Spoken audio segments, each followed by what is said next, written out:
थोडासा इतिहास सांगतो. सह्याद्री छत्रपती शिवाजी महाराजांनी लढण्यासाठी निवडलेली सह्याद्री आहे. त्यांनी जी दूरदृष्टी वापरली की सह्याद्रीमध्ये राहून त्यांनी स्वराज्य निर्माण केलं. सह्याद्रीचं एवढं खूप मोठं महत्व आहे त्यासाठी. सह्याद्रीमध्ये जो सह्याद्रीला जीव लावल ना, सह्याद्री त्याला कधीच दगावत नाही. फक्त जिथं आती तिथं माती होते, तुम्हालाही माहिती आहे. बरोबर. तर त्यावेळेस आम्ही ट्रेक करायचं ठरवलं होतं. खाली तर नाही जायचं तर पुढंच जायचं. आपण सह्याद्री करायला गेलो, कळसुबाई आपण समजा करायची ट्रेक करायला गेलो. ऍज अ माउंटेनियर म्हणून तू आम्हाला व्यवस्थित गायडन्स करणारच करणार. परंतु बरेचसे ट्रेकिंग करणारे आहेत, ते फक्त तुम्हाला ब्युटी शॉटच दाखवतात. हो. आणि ते ब्युटी शॉटला भाडून बरेच जण तो ट्रेक करण्यासाठी तयार होतात. बरोबर. But trek is the most difficult challenge. हे कोणीच ऍक्सेप्ट करून तो चॅलेंज स्वीकारायला तयार होत नाही. फक्त ते सोशल मीडियाचं एक अट्रॅक्शन असतात, पॉइंट्स असतात. पण ट्रेक चॅलेंज का ऍक्सेप्ट करावं? त्याच्याने तुमच्या शरीरा, मनाला आणि तुमच्या पूर्ण व्यक्तिमत्वाला बदलण्याची ताकद आहे. बरोबर. याच्यामध्ये असं आहे की आपण जेव्हा ट्रेक करतो, बरोबर, त्यावेळेस आपलं बॉडी, आपलं मन एका जागी फोकस होतं. एक एक्झाम्पल देतो. आपण माहूरगडला जातो, जेजुरीला जातो, किंवा मग अमरनाथला जातो, वैष्णोदेवीला जातो. हे सगळे बघा वरच्या साईडला येतं. बरोबर. माझा दृष्टिकोन असा आहे की हे वरच्या साईडला असू देत, पण वरच्या साईडला काय येतं?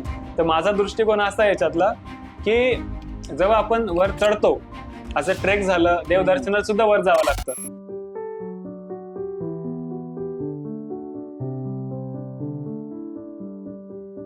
पहाटची धुक्याची चादर, हातात गरमागरम चहा आणि समोर अथांग पसरलेला सह्याद्री. ट्रेकिंग म्हणजे फक्त पायपीट नव्हे, तर तो आहे स्वतःला शोधण्याचा एक प्रवास.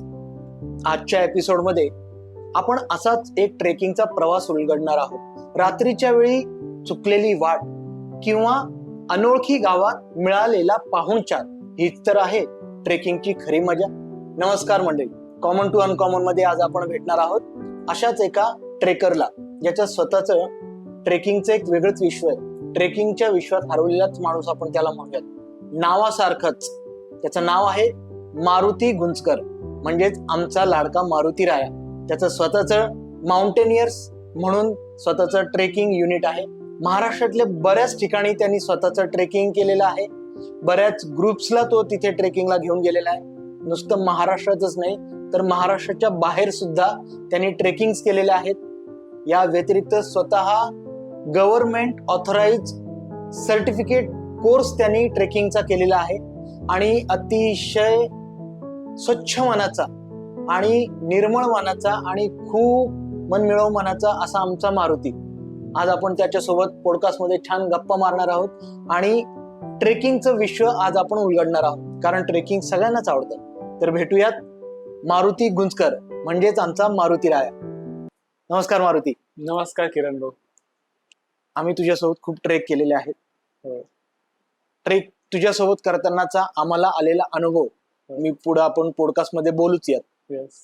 तत्पूर्वी ट्रेकिंगचं विश्व तुझ्यासाठी किती महत्वाचं आहे आणि ट्रेकिंगच्या विश्वाबाबतीत तुझे सगळे अनुभव हे आपण बोलणार आहोत. ठीक आहे. पण तुझ्यासाठी ट्रेकिंग काय आहे आम्हाला सांग. माझ्यासाठी ट्रेकिंग म्हणजे एक आपण साधारण जे आयुष्य जगतो ह्याच्या व्यतिरिक्त माझ्यासाठी दुसरं विश्व म्हणजे ट्रेकिंग. मी एक वेळेस जेवण सोडू शकतो, पण ट्रेकिंग नाही. आता मला सवयच आहे दर रविवारी किंवा शनिवारी ट्रेक करायची. ज्या दिवशी मी ट्रेक करत नाही ना, त्या दिवशी माझे हातपाय दुखतात. ऍक्च्युली होतं कसं की माझ्या संग जे ट्रेकर येतात ट्रेकिंग करायला, त्यांचा ट्रेक झाल्यानंतर सेकंड त्यांचे पाय दुखतात, हात दुखतात, मग आराम करतात, सुट्टी वगैरे बाकीच्या गोष्टी. पण माझं उलट आहे, मी ट्रेकला नाही गेलं तर माझे पाय दुखतात. तर माझ्यासाठी ट्रेकिंग हे खूप मोठं विषय आहे. मारुती, तुला ट्रेकिंगची आवड कधीपासून लागली? साधारण आता मी मूळचा तसा विदर्भातला आहे. तिथं एवढे काही सह्याद्रीचे डोंगर रांग नाही पसरलेल्या. तर मी एक 15 वर्षापूर्वी नगरमध्ये शिफ्ट झालो. ठीक आहे. आणि नगरमध्ये लोकल ट्रेक करायला लागलो होतो, जसं मांजरसुंबा झालं, गोरक्षनाथगड झालं. तर हे ट्रेक करताना निसर्गातून एक म्हणतो ना आपण की निसर्गात गेल्यानंतर माणूस हरपून जातं, त्या थोडंसं तसं माझं झालं होतं. त्याच्यानंतर मला एक मित्राचा स्टेटस दिसला की ते हरिश्चंद्र गडाला जातात आहे आणि एक मुख्य वाट आहे हरिश्चंद्रची जी सगळ्यात अवघड आहे, जी पूर्ण महाराष्ट्रामध्ये 5 हार्ड ट्रेक पैकी एक आहे. तर करायची तर खूप इच्छा होती, पण नाही हो करून घरचे परमिशन देत नव्हते. पहिलाच ट्रेक होता माझा, शेवटी घरचे पण घाबरतातच. तर मग मी कसं बसं मन बनवलं, घरच्यांना आधीपासून प्रिपरेशन चालू केलं. 1 महिना आधी मी जाणार आहे. त्यांच्या मागे सारखं करून त्यांना प्रिपेअर केलं की मी जाणारच आहे. मग मी ठरवलं, निघलो, कॉन्टॅक्ट झाले. पण तो एक ग्रुप होता, त्यांनी कसं ट्रेक केलं, ऑर्गनाईज केलं माहित नाही मला, पण आम्ही ट्रेकला फक्त 5 जण होतो. तर जायचं असं होतं की नगरमधून आम्ही बसने निघलो सकाळी. गड कोणता? हरिश्चंद्रगड. 5 अवघड वाटांपैकी एक, आणि माझा तो पहिलाच ट्रेक. मी काय अपेक्षित केलं नव्हतं पुढे काय होईल, फक्त करायचं एवढंच डोक्यामध्ये होतं. निसर्ग खूप आवडतो मला आधीपासून. तर झालं, बसनी गेलो. त्याच्यानंतर लवाळेवाडी म्हणून एक गाव आहे माळशेज घाटच्या खालच्या साईडला, तिथनं तो ट्रेक चालू करायचा होता. तर ट्रेक पण म्हणजे फोटो व्हिडिओ पाहिल्यावर मजा वाटली, पण तिथं गेल्यावर जे अनुभवलं ना, खरंच खूपच बढिया होता. आम्ही ट्रेक करताना त्याच्यामध्ये खूप अनुभव आले. माझा पहिला ट्रेक, सेफ्टी साईड म्हणून मी एक हातामध्ये काहीतरी शस्त्र पाहिजे, मी कडं घालत नाही, ऍक्च्युली त्याशी कडं घालून गेलो होतो. पहिला ट्रेक म्हणून नाही तो पसारा संघ घेऊन गेलो होतो.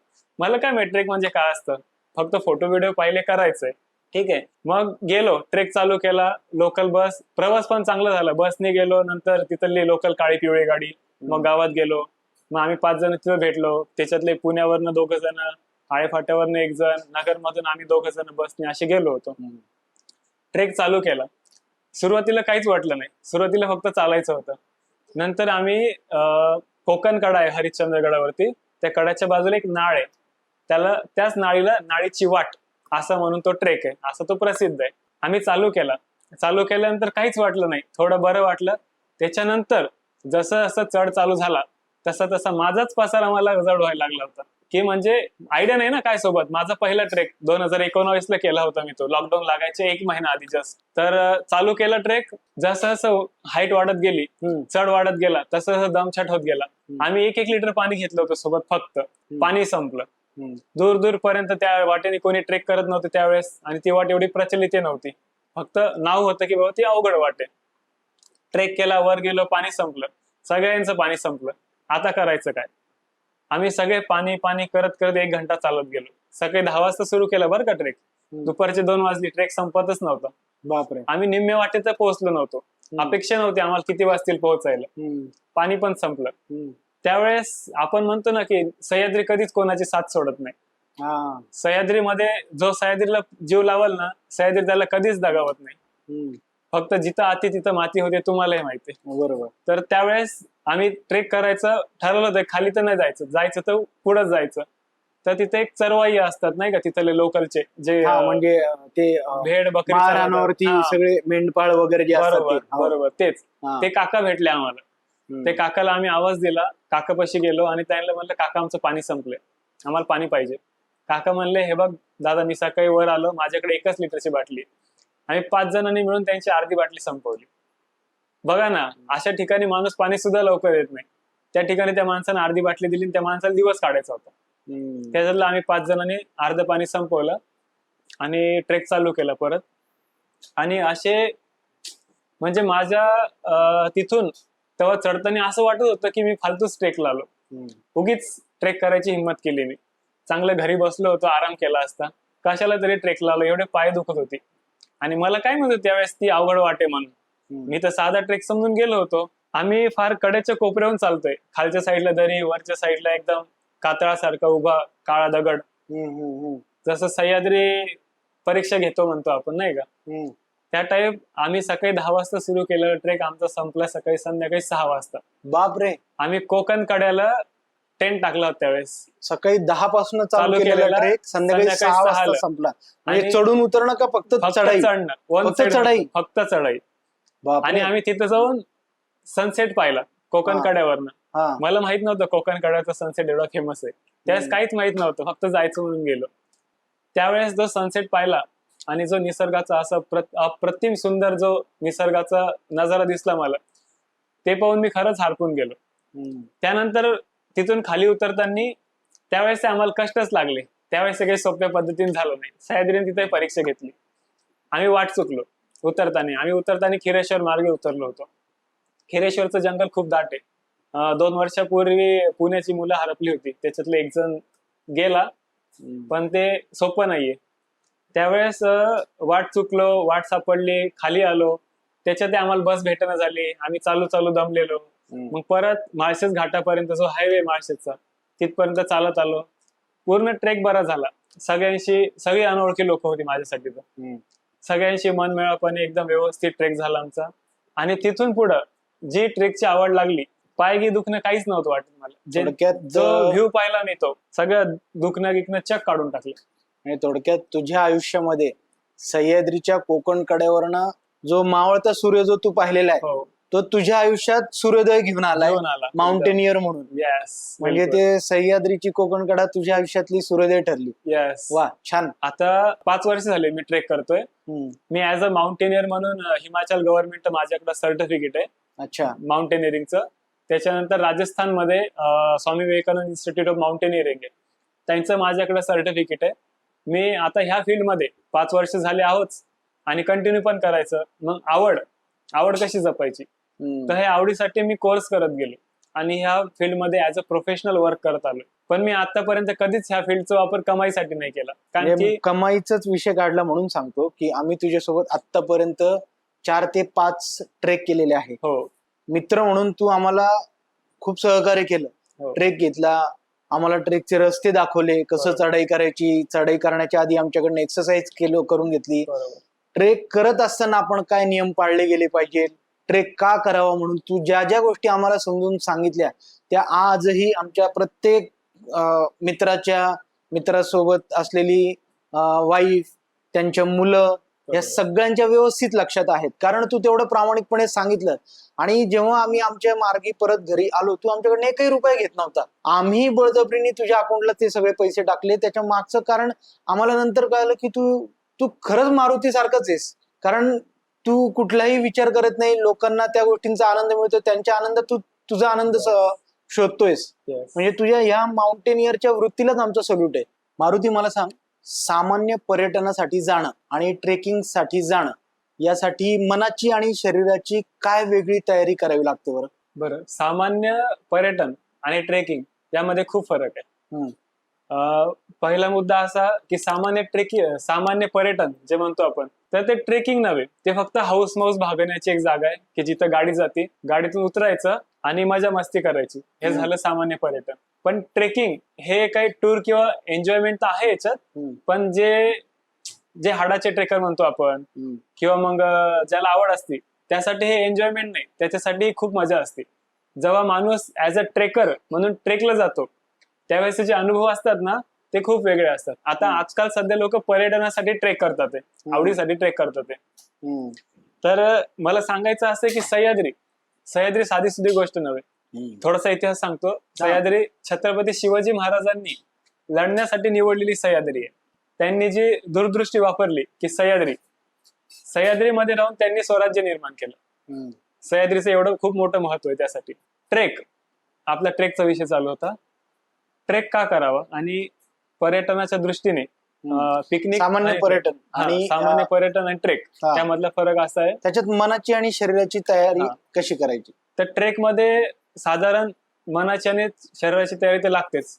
भले तुमची शरीराची तयारी नको, पण मनाची तयारी तर हमखास लागते. बरोबर. कारण की सह्याद्री प्रत्येक जागेवर तुमची परीक्षा घेते. ती कशी बरं? म्हणजे साधारण आता समजा सोपा ट्रेक घेतो मी, हरिश्चंद्रच घेतो परत. हरिश्चंद्र परत करायची मला खूप आवडतो. मी आतापर्यंत 32 वेळा केलाय, पण तरी मन भरत नाही माझं. आम्ही तुझ्यासोबत केलेला ट्रेक मांजरसुंबा आपल्या नगरचाच, त्या ट्रेकलाच आपण त्याच मांजरसुंब्याला घेऊन कसं लोकांनी समजा तिथे ट्रेकिंगला जायचं असेल तर मनाची आणि शरीराची तयारी त्यांनी कशी करावी? बरं, मनाची तयारी अशी की ध्येय पाहिजे की आपल्याला वरपर्यंत जायचं, आणि ते किती काही झालं तरी ते तुटता कामा नये. जसं तुम्ही ठरवलंय आता मांजरसुंब्याचं पीक आहे, बरोबर. आता खालून आपला फॅमिली घेऊन गेलो होतो आपण, खालून पाहिलं अरे इतक्या वरती कधी पोहोचू आपण, बरोबर. हे झाली तुमची मनाची तयारी. जसं तुम्ही चढायला जाल ना, तसं मनात तुमचे विचार वेगवेगळे येतात की अरे दमलो, थकलो, पाय दुखतात, नको इथंच थांबू, कशाला वर जायचं, वर जाऊन काय भेटणार आहे, नुसतं वरती जायचं, निसर्ग पाहायचं, याच्यामध्ये काय मजा आहे. हे सगळे मनामध्ये डाऊट्स येत राहतात. हे मनाची तयारी इथं लागते की मला करायचंय. हे सगळे विचार आले, ह्या सगळ्या विचारावरती मात करून मला तिथं जायचंच आहे, हा एक निर्णय पाहिजे. ही झाली मनाची तयारी. मनाची तयारी. बरोबर. आता शरीराची तयारी.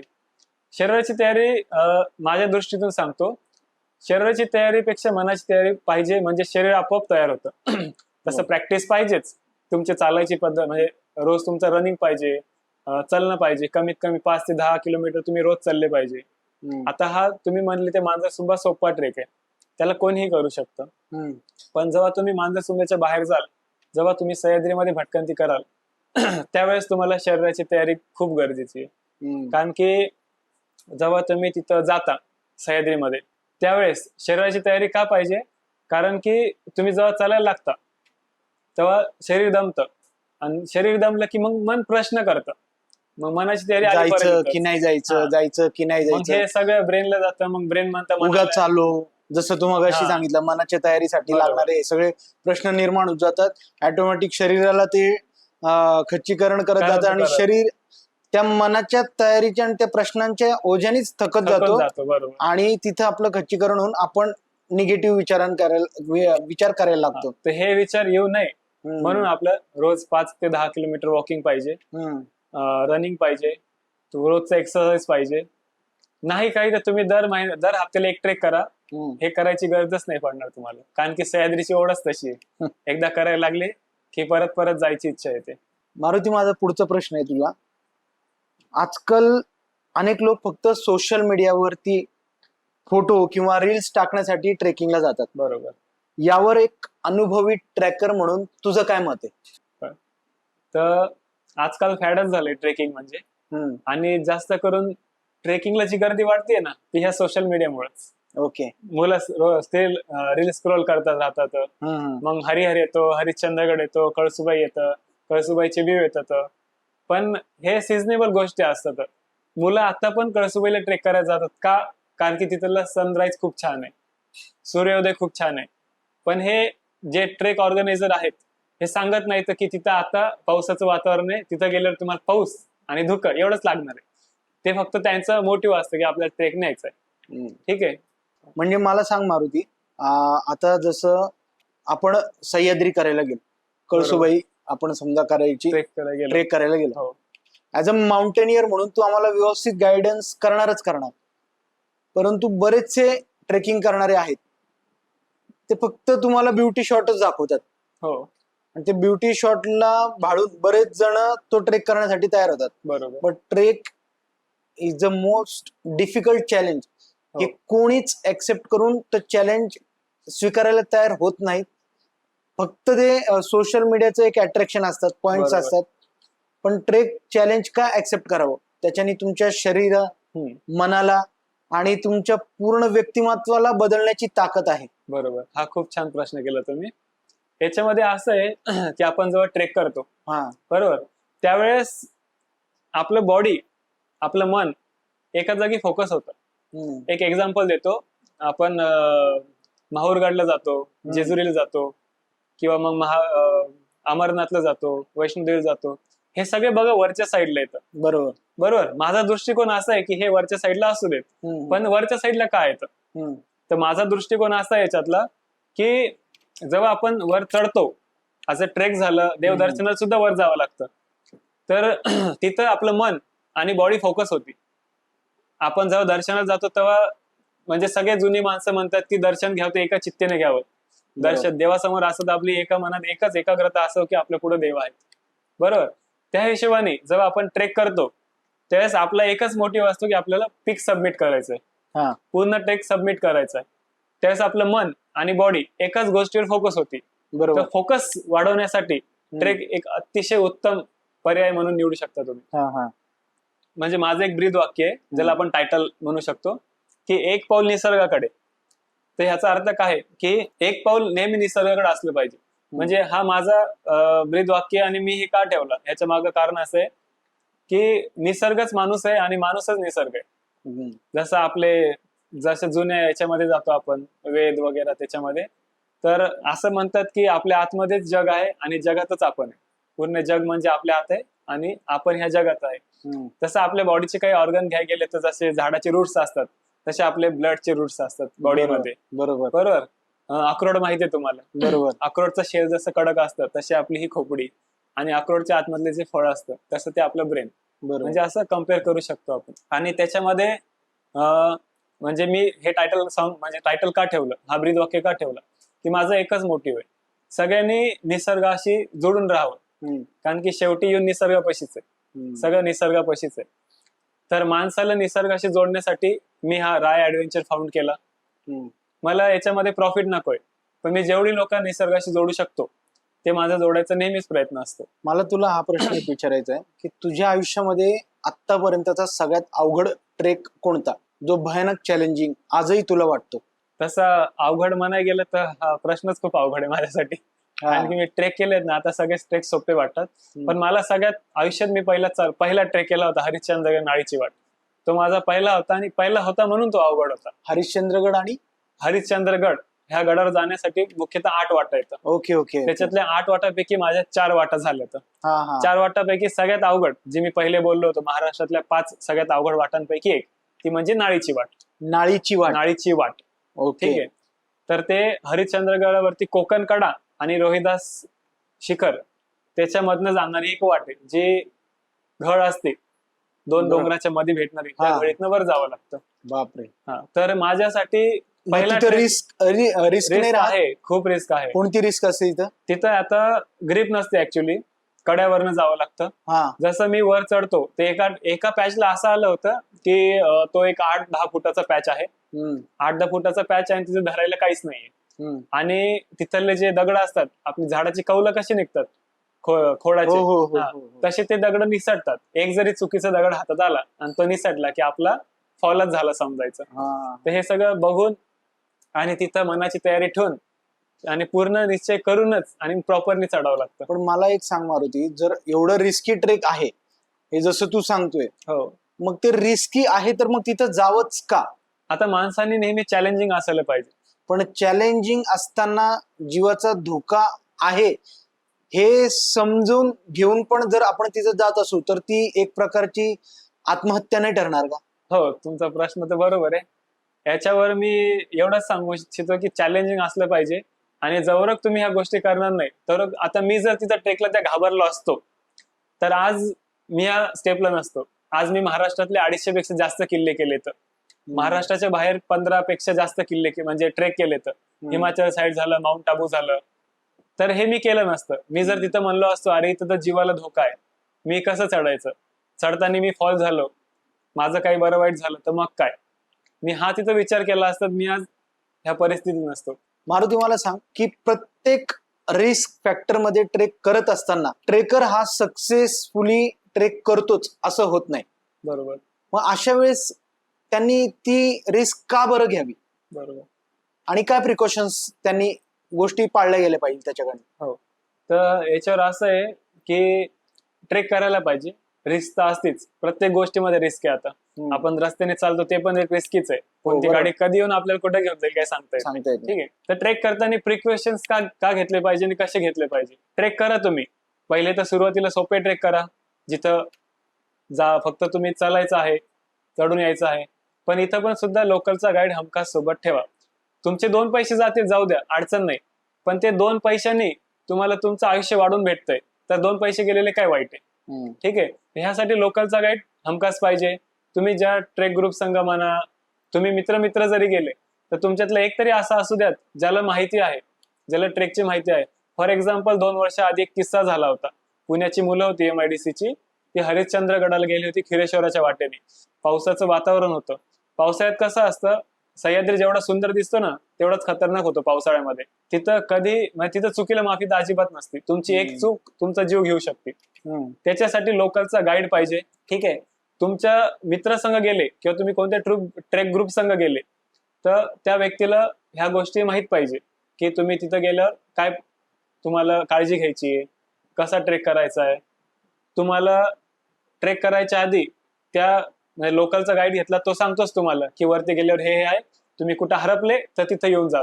ट्रेक करताना हा असतो. तर मी किस्सा सांगत होतो की ती 4-5 मुलं गेली ट्रेकिंगला, ना लोकलचा गाईड घेतला. पावसाळ्याचे दिवस होते, पावसामुळे सगळा रस्ता धुवून निघला.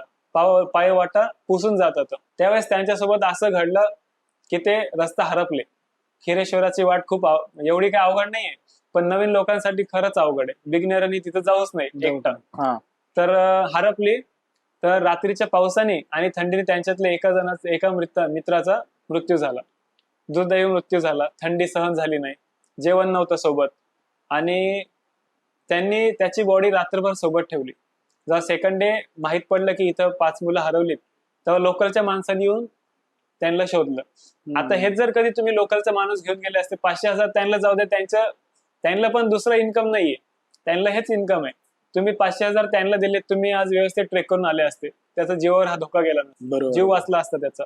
तर असं थोडक्यात म्हणजे ट्रेक करत असताना तुमच्या सोबत तुमचा एक ट्रेकर, बरोबर, ज्या ठिकाणी ट्रेकिंगला जाणार आहे तिथला एक लोकलचा माणूस, बरोबर, 1 किंवा 2 लोकलचा माणूस आणि गाईड, बरोबर, या लोकांना घेऊन जर तुम्ही ट्रेक केला तर तुमची धोक्याची पातळी ही कमी होते. त्यांच्या मार्गदर्शनाखाली तुम्ही व्यवस्थित ट्रेक करू शकतात. 100%. मारुती, माझा पुढचा प्रश्न आहे, जेव्हा ग्रुप मधील एखाद्या सदस्याची ट्रेक करत असताना हिंमत तुटते, बरोबर, तो ढासळतो, करायचंच नाही, बरोबर, अशा वेळेस ग्रुप लीडर म्हणून तू त्यांना काय ऊर्जा देतोस? अशा वेळेस ग्रुप लीडर म्हणून, आता ह्या ग्रुप म्हणजे ट्रेकिंग ग्रुप मधला सगळ्यात मोठा एक शब्द आहे, 5 मिनिटात ट्रेक संपल. आम्ही सगळ्याला हेच सांगतो. आता मध्ये इंस्टाग्रामवर खूप चालू होती त्याची चर्चा की 5 मिनिटात करू करू हे खूप चालवतात. पण हे 5 मिनिटं नव्हे, हे तुमच्यासाठी एनर्जी आहे. आम्ही तुम्हाला प्रोत्साहन करतो का, की आमची इच्छा असते तुम्ही इथं आले तर पिक सबमिट करावा, अर्धवट होऊ नये. आमची इच्छा असते की तुम्ही पूर्ण ट्रेक करावा आणि तुम्ही संघ जे अनुभव ठेवताय ते अनुभव आणि ते आनंद घेऊन घरी जावा.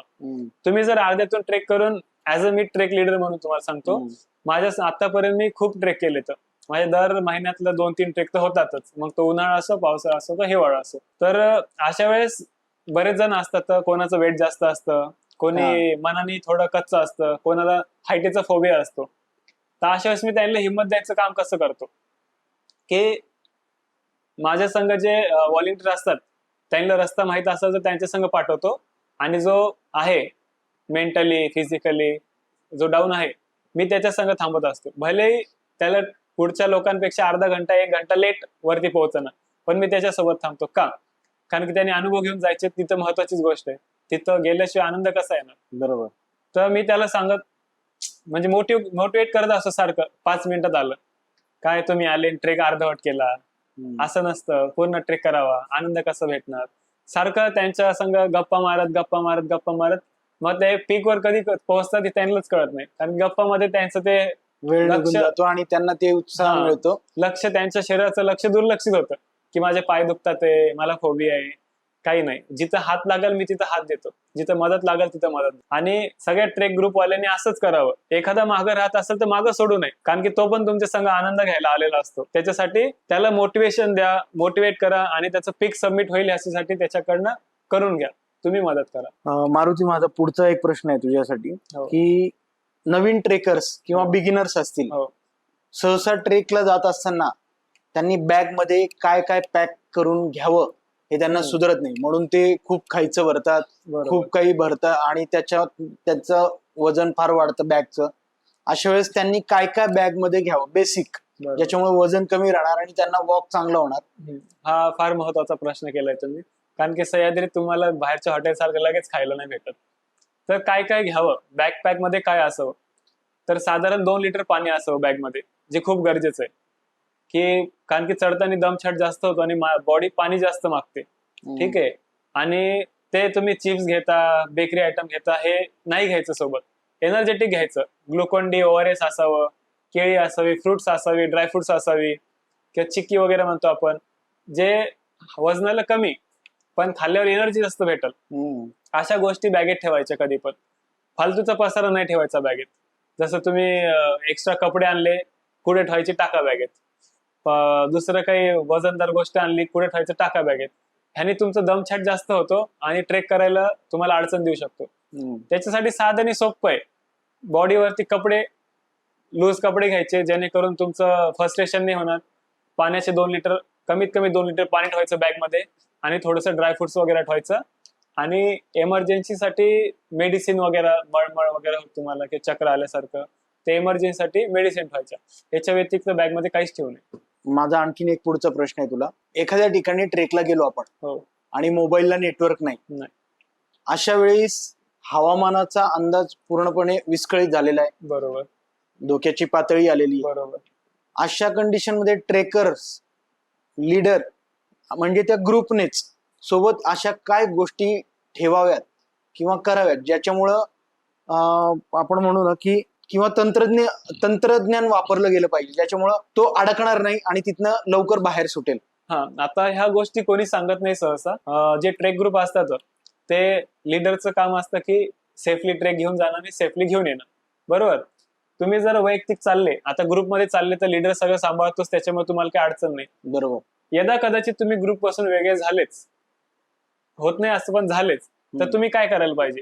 सगळ्यात पहिले तुम्ही जिथं ट्रेकला जाणार आहे तिथला आधी मोबाईलमध्ये मॅप ऑफलाईन डाउनलोड करून घेणे सगळ्यात पहिले. कारण की तुम्ही वाट चुकले तर तेच तुम्हाला काम येणार आहे. दुसरी गोष्ट, नेटवर्क जरी नसलं तरी जीपीएस काम करतं मोबाईलचं. ठीक आहे. बरोबर. तुम्ही फ्लाईट मोड टाकला तरी जीपीएस काम करतं मोबाईलचं. तर तुम्ही ट्रेकला जायच्या आधी तो ऑफलाईन डाउनलोड केलेला मॅप अनालिसिस करायला पाहिजे की आपण आता ट्रेकला चाललोय. समजा मी हरिहरला चाललोय, कळसुबाईला चाललोय, तर तिथलं बेस्ट विलेजचं नाव काय आहे. ठीक आहे. मग त्याच्यावरती साधारण मोबाईलवरती मॅपवरती दाखवतच की पाऊल वाट ही आहे, हा रूट आहे. तर तिथं घरं कुठं येतं काय सगळं एकदा अनालिसिस केलं तुम्ही आणि मग ट्रेक चालू केला तर सेफ साईड कसं आहे की तुम्ही हरपले, ग्रुप पासून वेगळे झाले तर तो ऑफलाईन मॅप तुम्हाला काम येणार. आणि मोबाईल जसं ज्या साईडला रोटेट करू तसं मोबाईल दाखवतं की कोणत्या दिशेला आहे. मग अशी दिशा धरून चालायची की ज्या साईडला घर दिसतंय, एखादी वाडी वस्ती दिसतेय, म्हणजे मॅपवर तुम्ही बघून चालू शकता. ह्याच्यामुळे तुम्ही रस्ता हरपणार नाही. थोडक्यात या सगळ्या गोष्टींचा व्यवस्थित तंत्रज्ञानाचा वापर करताना करायचा आहे आणि तो करत असताना मॅप ऑलरेडी पहिले डाउनलोड करून घ्यायचा, जेणेकरून ऑफलाईन डाउनलोड करून घ्यायचा, ज्यामुळे तुम्हाला अडचणी येणार नाही रस्ता शोधताना. ऍक्च्युली हे मॅपचं कोणी सांगत नाही. पण कसं सगळ्याला सगळं माहित असावं, प्रत्येकाचा जीव अमूल्य आहे. हो. मारुती, तुझ्यासोबत ट्रेकिंग कसं केलं पाहिजे, ट्रेकिंग करत असताना काय काळजी घेतली पाहिजे, ट्रेकिंगचा तुझा वैयक्तिक अनुभव, ट्रेकिंगला जात असतानाच्या प्रिकॉशन्स, साहित्य, सगळ्या गोष्टींवरती बोलणं आलं. सगळ्यात महत्वाचा प्रश्न आहे मला तुला विचारायचा. जिथे जिथे ट्रेकिंगला जातो, सह्याद्रीच्या पर्वतरांगा असू दे, नगर मधल्या कुठल्याही ठिकाणी जाऊन असू दे, बऱ्याच ठिकाणी आजही पर्यटनाला जाणारे जे लोक आहेत, ट्रेकर्स फार कमी करतात, पण पर्यटनाला जाणारी लोक खूप भयानक कचरा करतात. बरोबर. प्लास्टिकचे वेफर्सचे पाकिट, पाण्याच्या बाटल्या, कागदात काही बांधून आणलेले असेल, नको प्लास्टिक तर कागद घेऊन जातात, तिथेच टाकून देतात. ह्या गोष्टींना तुम्ही आवर घालण्यासाठी काय तुम्ही सांगाल आत्ताच्या जनरेशनला जी ट्रेकिंगला जाते? बरोबर. तर याच्यामध्ये मी सगळ्या ग्रुपला सांगू इच्छित असं की तुम्ही ऍज अ ट्रेक लिडर म्हणा, ऍज अ ग्रुप म्हणा जाता, तर सगळ्यात पहिले काळजी घेतली पाहिजे की आपण कोणत्याही प्रकारचा यूज अँड थ्रो, जसं वेपर्स झालं, बिस्लरी बाटल्या झाल्या, किंवा मग तुम्ही पॅकेज फूड आणता, हे सगळं टाळलं पाहिजे. कारण की तुम्हाला काही खायचं आहे, जसं भुट्टा झालं, काकडी झाली, सलाद वगैरे बाकीच्या गोष्टी जे तिथं भेटतात त्या तिथं घेऊन खा ना. तुम्ही कशाला संघ आणायला पाहिजे? बरं, तुम्ही आणता हरकत नाही, पण त्याचा जो कचरा करून जाता ना ते योग्य नाहीये. कारण की आपला निसर्ग आहे आणि निसर्ग हे आपल्यालाच जपावं लागणार आहे. तुम्ही रॅपर घेऊन येता पण ते घेऊन जात नाही, ते कितपत योग्य वाटतं ना तुम्हाला? कारण कसं आहे, निसर्ग आपल्यालाच आहे जपायचं आहे. बाहेरचं कोणी येऊन निसर्गाचं संवर्धन नाही करणार आहे, आपल्यालाच संवर्धन करायचंय. त्याच्यासाठी आपण पहिलेच काळजी घेतली पाहिजे की हे फास्ट फूड नाही आणायचं, पॅकिंग फूड नाही आणायचं, बिस्लरी बाटली नाही आणायच्या. आपण आपल्या घरच्या स्टीलच्या बाटल्या असतात, फायबरच्या कडकवाल्या बाटल्या असतात, त्या कॅरी केल्या पाहिजे. लोकलला जिथं जे फूड भेटतं, किती म्हणजे ते फूड किती चांगलं असतं. भुट्टा झाला भाजून म्हणा, पाण्यात उकळून म्हणा, किंवा काकडीमध्ये चटणी मीठ घालून म्हणा, तिथं खाण्याचा आनंद तोच असतो. तुम्ही संग कचरा घेऊन येता, कचरा टाकता. यासाठी तुम्ही काळजी घ्या की सोबत फास्ट फूड, पॅकिंग फूड नाही आणायचं. ठीक आहे. आणि जर ट्रेक ग्रुप असाल तर तुम्ही इन्स्ट्रक्शन द्या त्यांना की तुम्ही जेवढं पण पॅकिंग फूड जेवढं पण बाहेरचं खाण्याचं पॅकिंग फूड आणलंय, चिप्स वेपर्स आणले, बिस्लरीच्या बाटल्या आणल्या, ह्या सगळ्या गाडीमध्ये ठेवा. कारण की हा व्यक्ती बॅगेत टाकून वर नेणार, तर हे खाणार आणि तिथंच फेकून देणार. आपण पूर्ण सगळ्यांवरती वॉच नाही ठेवू शकत. आपण एकावरती लक्ष ठेवू, दुसऱ्यावरती लक्ष ठेवू, सगळ्यावर लक्ष ठेवता येऊ शकत नाही. म्हणून आपण शक्यतो टाळायचं की गडावर जाताना किंवा निसर्गाच्या ठिकाणी जाताना संघ काही आणलं तर स्टीलचा डब्बा असो, आपला टिफिन बॉक्स असो, हे सगळ्यामध्ये आपण आणायचं आणि कचरा शक्यतो टाळायचा. कारण की निसर्ग साफ करायला दुसरं कोणी येणार नाही, आपल्यालाच करावं लागणार आहे ते. ठीक आहे, तर काळजी पहिलेच घ्यावी. मारुती, हो. मला सांग, ट्रेकिंग करत असताना माणूस जेव्हा शेवटच्या पीक पॉइंटला पोहोचतो, हो, नैसर्गिक एक वेगळीच दैवी अनुभूती त्याला येते. बरोबर. अशी कुठली दैवी अनुभूती नैसर्गिक तू त्या पीक पॉइंटला पोहोचल्यानंतर, तुझ्या आयुष्यात एवढे ट्रेक केल्यानंतर तुला अशा कुठल्या ट्रेकिंग पॉइंटला तुला आली, ती आम्हाला तो अनुभव सांगशील का काही? हो, सांगतो नक्कीच. मी का नाही राजस्थानला गेलो होतो. राजस्थानला माउंट आबू जे आहे, तिथं एक अरावली पर्वत रेंज आहे. तर त्याच्यामध्ये एक टेबल रॉक म्हणून एक ट्रेक आहे, जे अर्बुदा देवीच्या तिकडनं, म्हणजे 52 शक्तिपीठापैकी एक असं अर्बुदा देवीचं मंदिर आहे तिथं. तिथनं आम्ही 300 फुटाची जी वॉल होती ती अशी 80 डिग्री होती. त्या वॉलला क्लाइंब करून आम्ही वर गेलो होतो. त्याचं ऍक्च्युली दिसायला ते टेबल सारखा दिसतो तो रॉक, म्हणून त्या पिकचं नाव टेबल रॉक आहे. ठीक आहे, तिथं आम्ही पोहोचल्यानंतर आम्हाला थोडा वेळ बसू दिलं सरांनी, म्हणजे आमच्या संघ जे होते. आता मी पण इथून गेलो, ते माझ्यासाठी नवीन आहे. मी तिथं सुद्धा ग्रुप संघच गेलो होतो किंवा तिथल्या लोकलच्या माणसाला घेऊन गेलो होतो.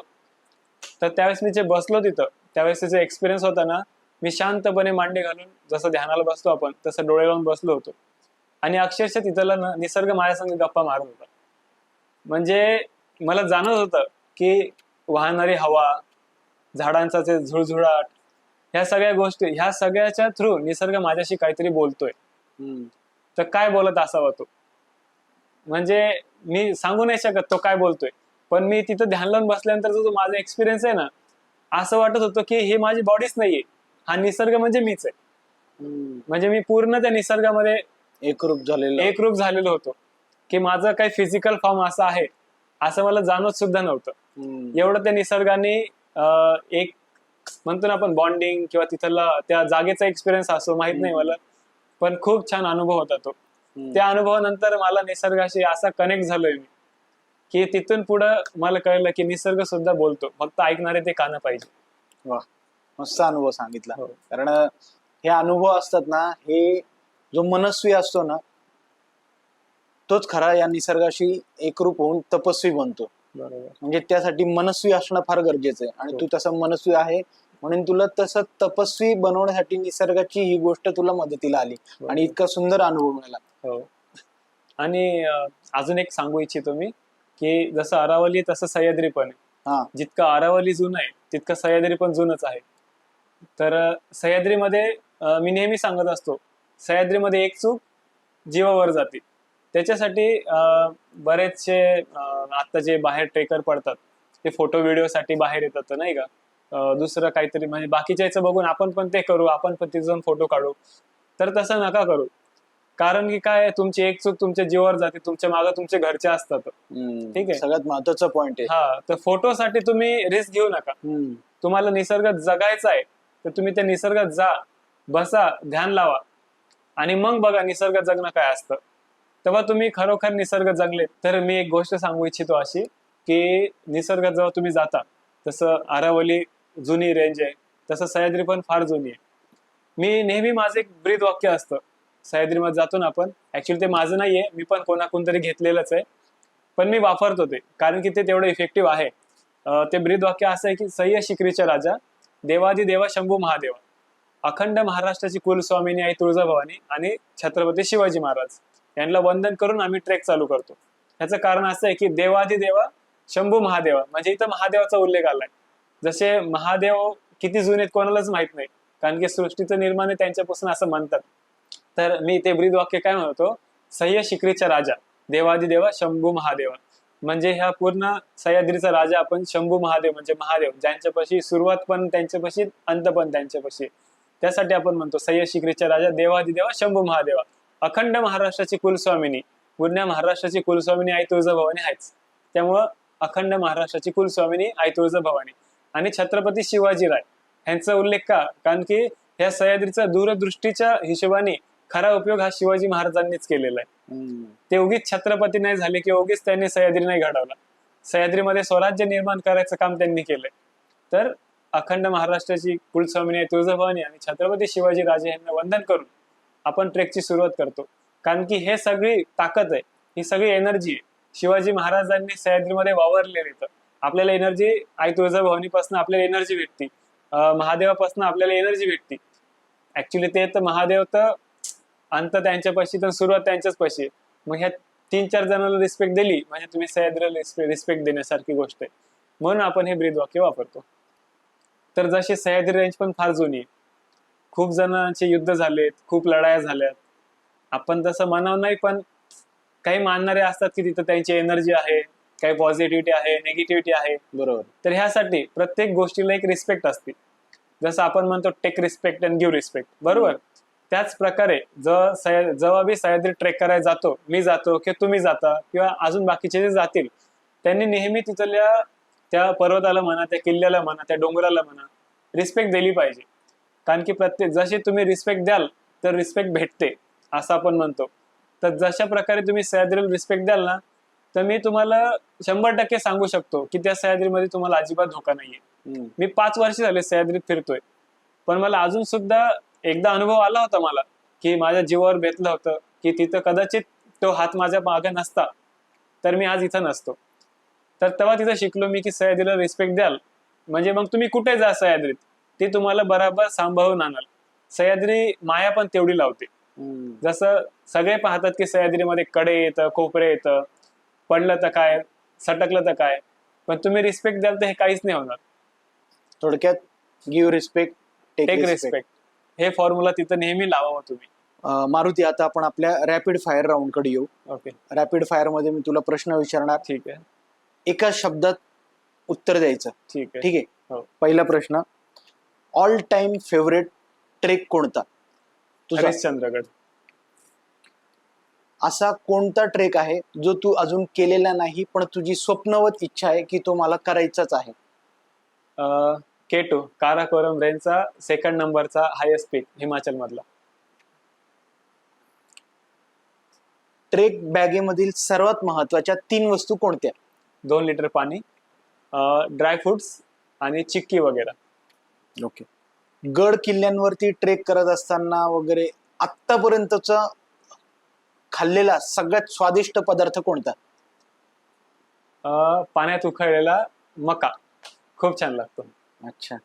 नवशिक्या ट्रेकर्सला म्हणजेच नवीन ट्रेकर्सला तू काय सल्ला देशील? ट्रेक नवीन असे ट्रेक करा जे सोपे असतील आणि ज्याने तुमचा कॉन्फिडन्स बिल्ड होईल. मारुती, तुझ्यासोबत बोलून, ट्रेकच्या गप्पा मारून, ट्रेकचे तुझे अनुभव ऐकून, ट्रेक कसं करावा याच्या बाबतीत दिलेलं तू शिक्षण, एज्युकेशन हे ऐकून कॉमन टू अनकॉमनच्या प्रेक्षकांना तर चांगलं वाटेलच. मला तर ऑलवेज आपण तर ट्रेक करतच असतो, इथून हो. पुढे भरपूर करूयात. नक्की. आणि कदाचित तू जसं म्हणाला K2, माझी जर इच्छा झालीच आणि सगळ्या गोष्टी जुळून आल्या तर मी पण तुला सांगतो 101% मी पण तुझ्यासोबत K2 ला नक्की येणार. नक्कीच, आणि त्याचे प्रिकॉशन मी तुमच्याकडून करून घेतो. काही टेन्शन नाही. कॉमन टू अनकॉमन मध्ये आज आपण माउंटेनियर मारुती गुंजकर यांच्याशी गप्पा मारलेल्या आहेत. अतिशय रंजक गप्पा आहेत, रिअलिटी बेस आहेत, खूप जवळचा अनुभव त्याने घेतलेला आहे. आणि मला असं वाटतं ना की ट्रेकिंग करत असताना तुम्ही या काळजी पोटी जे ट्रेकर्स तुम्हाला ग्रुप लिडर गोष्टी सांगतात त्या फॉलो करण्याची फार गरज आहे. सोशल मीडियावरती तुम्ही तुमचे फोटो रील्स अपलोड कराच, पण सोबत निसर्गाला नैसर्गिक प्रक्रियेतच राहू द्या. त्याला शहरीकरणाचं रूप येऊ देऊ नका, म्हणजेच तिथे प्लास्टिकचा कचरा करू नका. आणि ट्रेक करताना ट्रेकचा आनंद घ्या, तिथून शिकून या आणि स्वतःला एक वेगळ्या एनर्जीमध्ये बिल्टअप करा. आजच्या कॉमन टू अनकॉमनच्या पॉडकास्टमध्ये आपलं खूप खूप धन्यवाद. Thank you so much.